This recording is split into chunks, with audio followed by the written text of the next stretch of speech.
Wait லாஸ்க்கு help பண்ணுற கொள்ளு வச்சு ஒரு ஹெல்த்தியான தோசை ரெசிபி இப்போ நம்ம பார்க்கலாம்.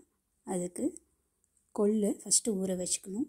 ஏதாவது ஒரு கப் மெஷர்மெண்ட் எடுத்து அதில் 2 கப் கொள்ளு, 2 கப் இட்லி அரிசி, அதே கப்பில் 1 கப் உளுந்து சேர்த்து நல்லா 2-3 தடவை வாஷ் பண்ணிவிட்டு தண்ணி ஊற்றி ஊற வச்சுக்கணும். இந்த அரிசி, உளுந்து, கொள்ளு எல்லாம் சேர்த்து 4-5 மணி நேரம் நல்லா ஊற வச்சுக்கணும்.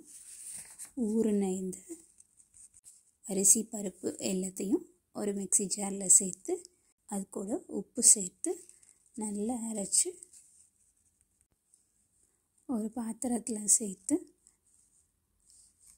6-8 மணி நேரத்துக்கு மாவை நல்லா புளிக்க விடணும்.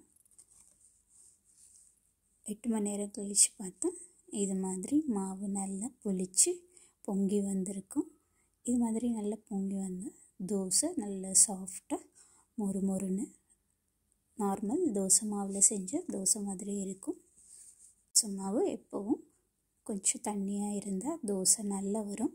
அதுக்காக அதில் கொஞ்சமாக தண்ணி சேர்த்து மாவு நல்லா தோசை மாவு பதத்துக்கு கலந்துக்கிட்டு தோசைக்கல்லில் எப்போவும் நம்ம தோசை ஊற்றுற மாதிரியே எண்ணெய் தடவி நல்ல மெல்லிசாக ஊற்றி 2 பக்கமும் நல்லா திருப்பி போட்டு எடுத்தால் இந்த கொள்ளு தோசை நார்மல் தோசை மாதிரி நல்லா டேஸ்ட்டாக இருக்கும். நல்ல மொறுமொறுன்னு வரும். டேஸ்ட்டில் அவ்வளோவா ரொம்ப வித்தியாசம் எதுவும் இருக்காது. கொள்ளில் செஞ்சது அப்படின்னு சொன்னால் தான் தெரியும். தேங்காய் சட்னி கூட அருமையாக இருக்கும். எப்படி இருக்குன்னு ட்ரை பண்ணி பார்த்துட்டு சொல்லுங்கள்.